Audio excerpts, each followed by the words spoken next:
Let's go ahead and get started. It'll probably be a relatively short meeting today, and as we don't have a lot of things to discuss, in anticipation of having things to discuss Thursday. So let's call this meeting to order. We don't really have any guests today, so we can. Oh, she's. Yeah, so we can move into the amenity reports. I'll do Deb's because she is in Hawaii. So for Branchwood, a couple of items that she gave me. The pool will be closed for a couple of weeks to do some work. There was a few negative comments about that because the swimmers didn't want to have it closed. But there's a savings of about $21,000 to do it now versus doing it in the summertime. And Jessica had contacted the city about a directional sign that was down that's to be fixed. And I'll talk about the meet and greet after that. So that's what she had. Ken? Tyree Park, excuse me. Drove through there last week. It looked in exceptional condition, a lot cleaner and neater than I expected this time of year. So it looked great. Restrooms were closed, so I couldn't get in to look at those, but everything looks real good.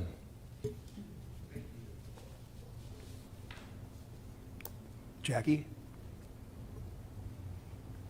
For Lake Ann and the RV park, the RV storage was a little emptier than normal, so I don't know if that's because people take them away on holidays, but there were several vacancies. Well, you could see they were rented, but they were just empty with their blocks there.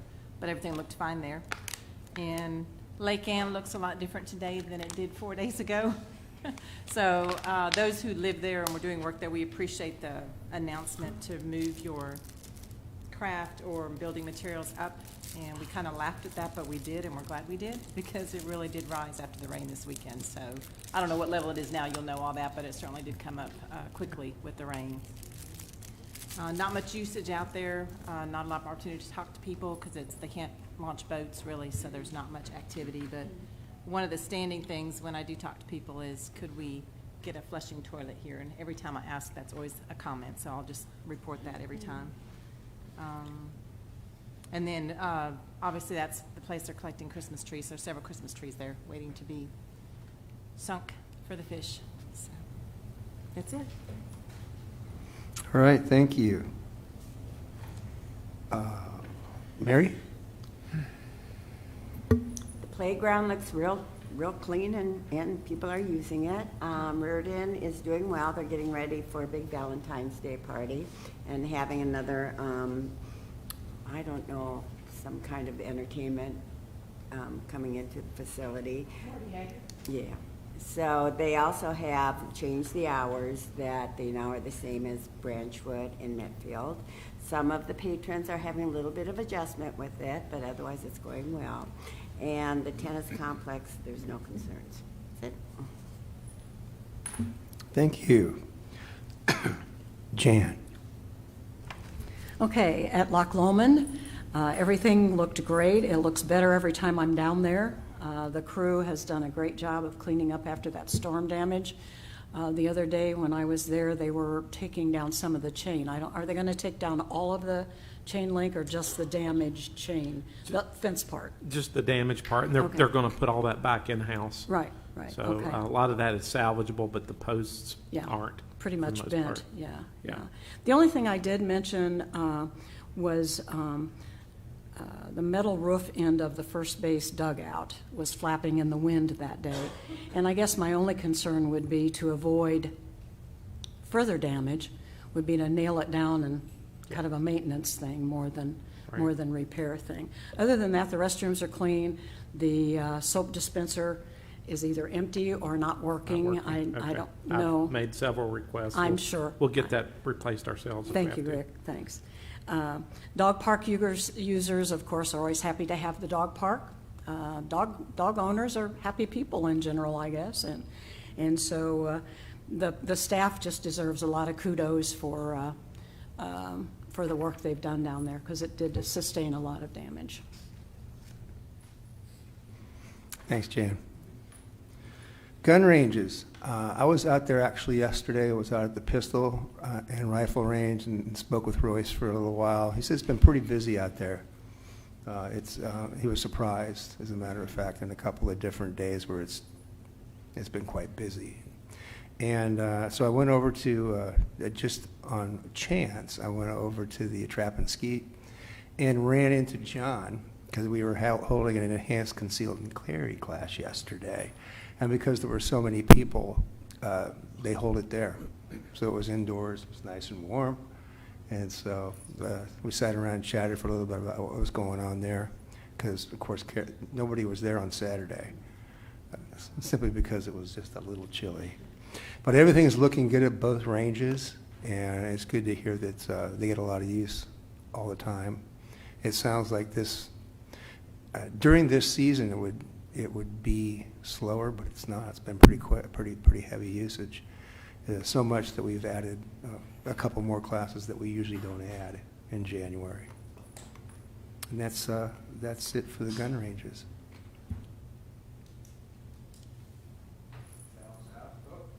So, Steve? Okay, Tenured Creek and Lake Avalon, I apologize, first of all, because I think the amenity report in your package is from last month, so that was my mistake. I'll get it corrected after the meeting. But Tenured Creek and Lake Avalon, both in good shape. Tenured Creek really sees a lot of traffic over the holidays when the weather is nice. You could drive by there and see the parking lot either half full, sometimes full of cars.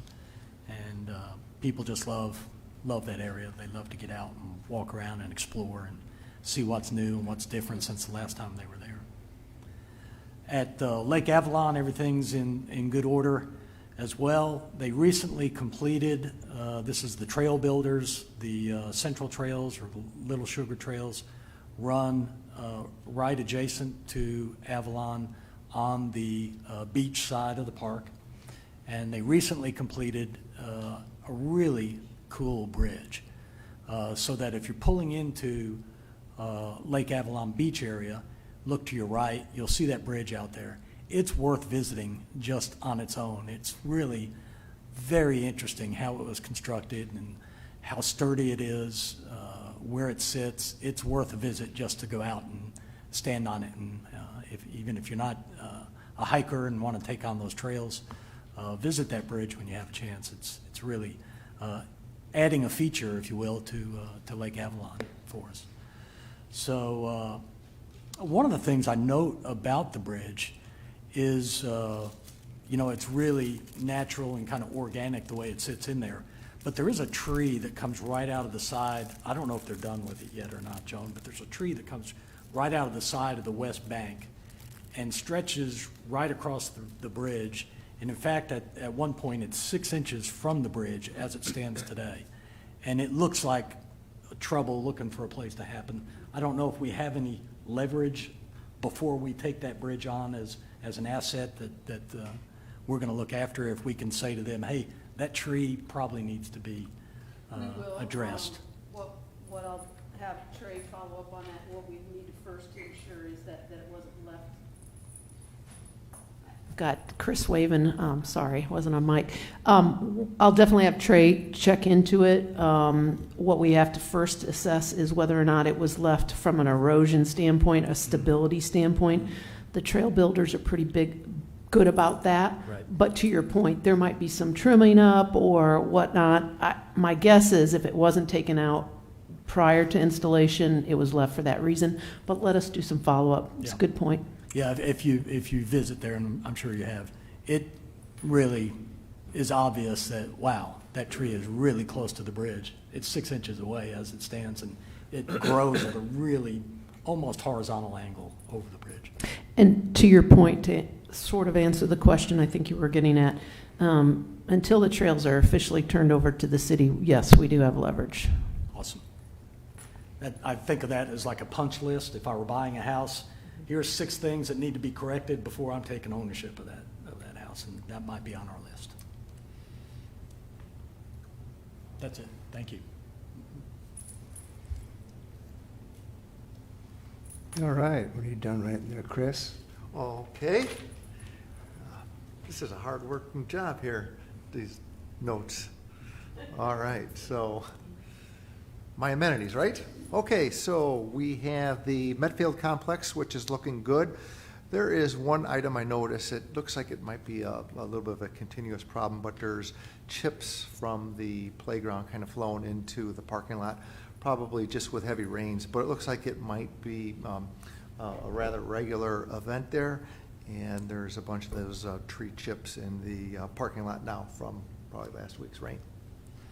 Everything else is pretty good there. The door on the men's restroom, which we're kind of keeping an eye on, is still there and still functioning, so that's good for now. And some folks were out there using it yesterday. A woman was out there with her kids in the playground, so everything was looking good there. Looks like they were enjoying it. And moving over to London Park now, everything is looking good there, from the restrooms to the boat ramp. There was a gentleman there pulling his fishing kayak out into his truck at the time, but he scurried off before I got a chance to ask him how it was going. But two amenities looking good there, and that's it. Very good, thank you. All right, new business, the next welcome meet and greet will be Saturday, March 7th, here in the Vista Room. And there's already 15 people signed up for that. And that's, it's a couple months away, so that's pretty good. 15 signed up already? Yeah, Okay. 15 signed up already. That's as of Deb's email to me, I think, end of last week. A couple of things, and this is really about interaction with our membership. There's a couple of good things that I've seen here recently. I believe the one thing, Mary, that you had delivered from Gail, was it Gail? Yeah, Gail Storm about the dog park. People really have are taking a vested interest in the things that they like. And when we have the opportunity to get this type of a letter with this type of information, whether or not we can do something like this at this time, the people are thinking, and a lot of that has to do with the interactions that we have as we work with our amenities. And I think it's important to keep doing that, because things like this, although we can't do anything about it right now, we may very well be able to in the near future. One more. A gentleman had approached Tom for some suggestions about archery, and this gentleman had actually been a champion level shooter many years ago in Iowa, and then made some ideas and thought processes associated with helping get the archery thing going from the perspective of if funds were there to be able to do that he would get up and in on that as well and see what we can do with based on where we're going to potentially do that. And Tom had just responded to him while he was out of town and just talked about where it's going to be, what we're looking at right now down by the gun ranges, which is very nice because it's all in an area where it's close together, far enough apart so we don't have any issues, but close enough where people could use the restrooms, for instance, and be able to have the huts used by the archers as well, and maybe to sell some archery items as well. So once again, there was somebody reaching out to us with some information and some ideas. And I just wanted to bring that up because it's the kind of things that we really need to look for when we're out talking to people. So every opportunity you get, go ahead and make sure you get an interaction with them if you can. Okay? All right, with that, Tom's not here, so we won't have to hear that report.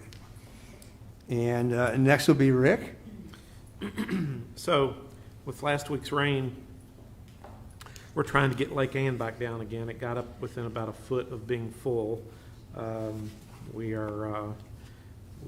got the drains going wide open right now, and it'll take some time for it to get back down, of course. But I think a lot of people heeded our warning last week about moving those items out of the lake. And it also speaks to what has been a common question and concern about anticipating rainfall and opening valves.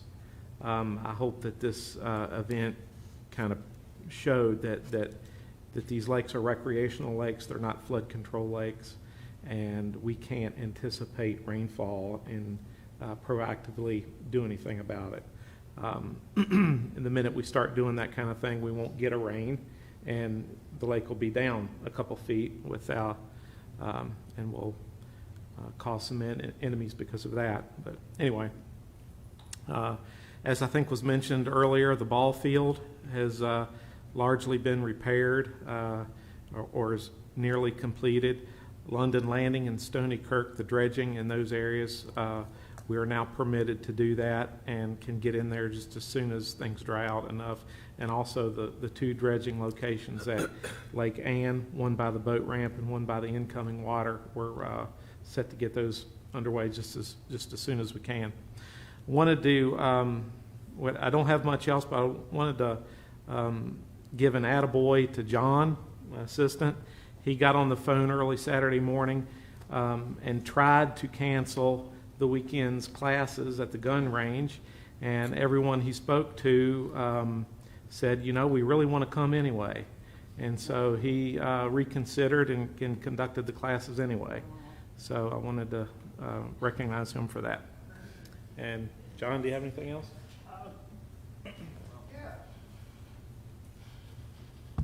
We on? Test. Okay.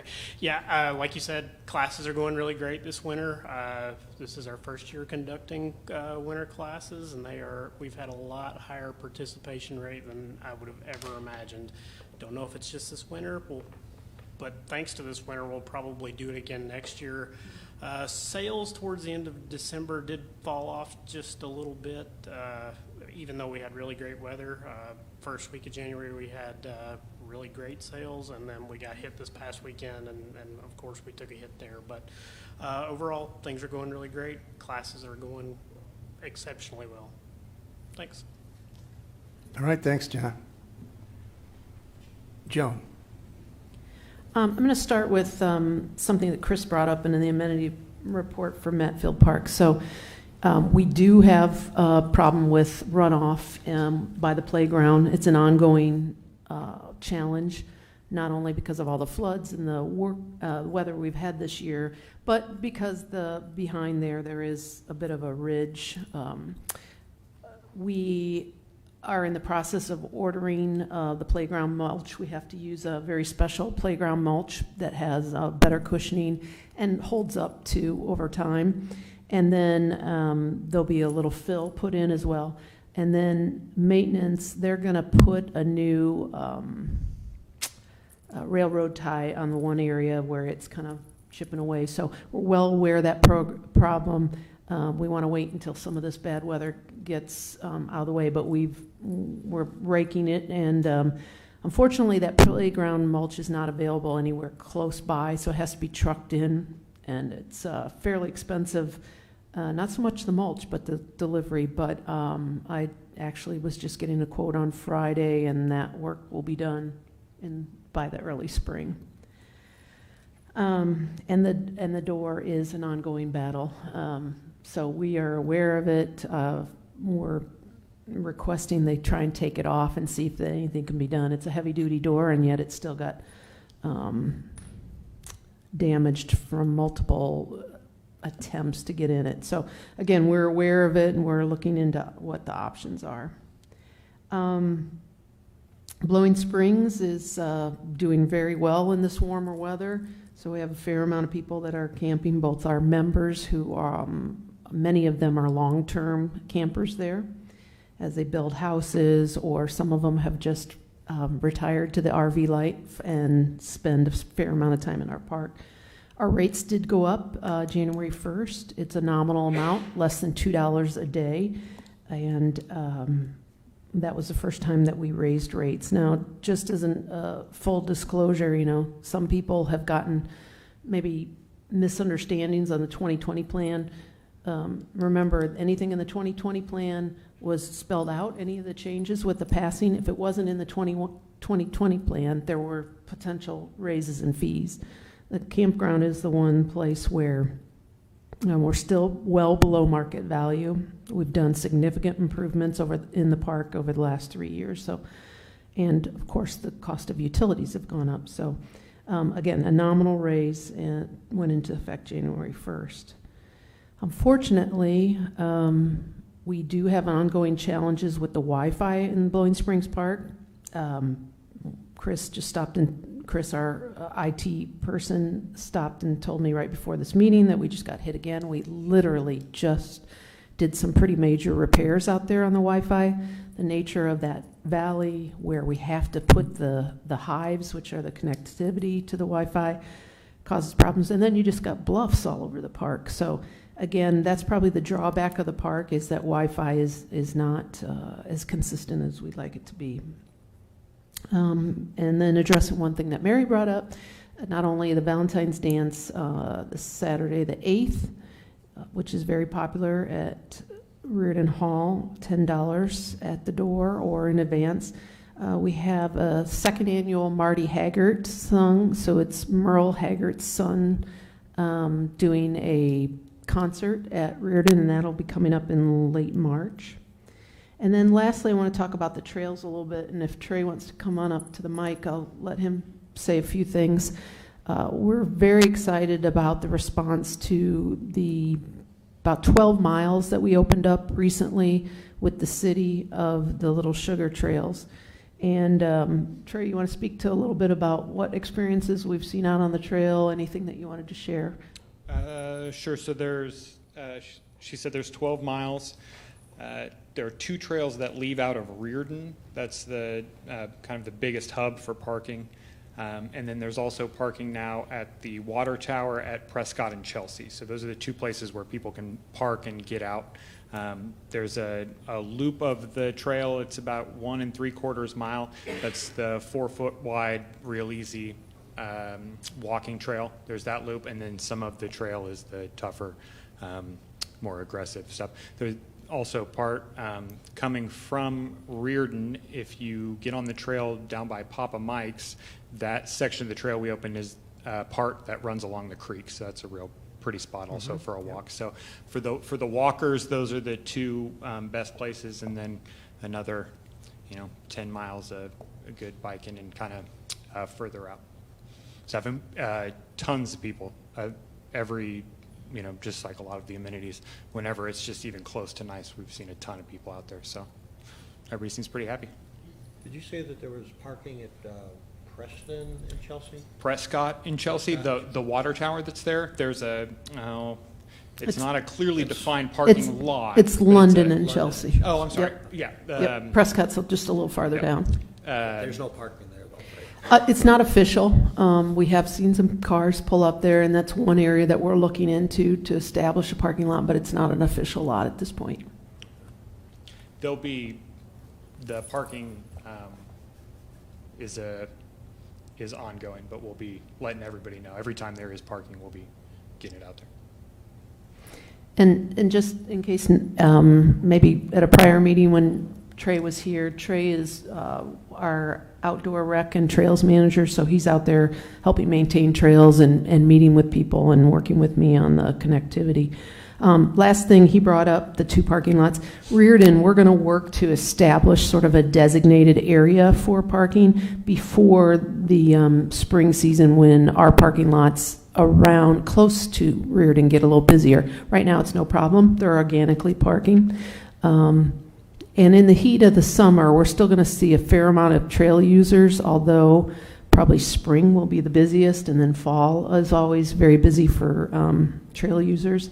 So we're looking at a more obscure area of our parking lot down from the pool, where that's usually the last place we fill up. So it'll be convenient, but also not take away from existing amenity parking.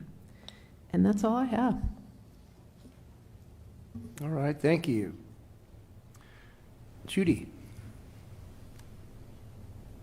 Kim asked me to mention that we did reach quorum, in case you don't know, on Friday. So that's good news. But we are still, would like callers. So if you have some extra time in between now and Thursday at 4 o'clock, I guess, we'd love to have you come in and help us out. Make sure that everybody has an opportunity to let their voice be heard. So, and that's all. One thing about Thursday calls, they're not going to be calling on Thursday. I just found out, so I signed up for tomorrow. Yeah, no Thursday. Okay, does anyone have anything else? Anyone? Oh, I'm sorry. One more thing about the trail. They're opening up. We have to get you in front of the mic. Forest Hills Boulevard, they're opening up tomorrow, I think tomorrow evening, and then they're going to be shutting down Lincolnshire. Well, not shutting it down. It's going to turn into one lane, so that'll be a pretty big change for some folks, obviously. So. And one more thing Joe mentioned is the meeting. If you want to go and attend at Reardon, at 6 o'clock is the meeting, or you can watch it on Facebook Live. So you have those options to see the suspense. Yeah, Thursday.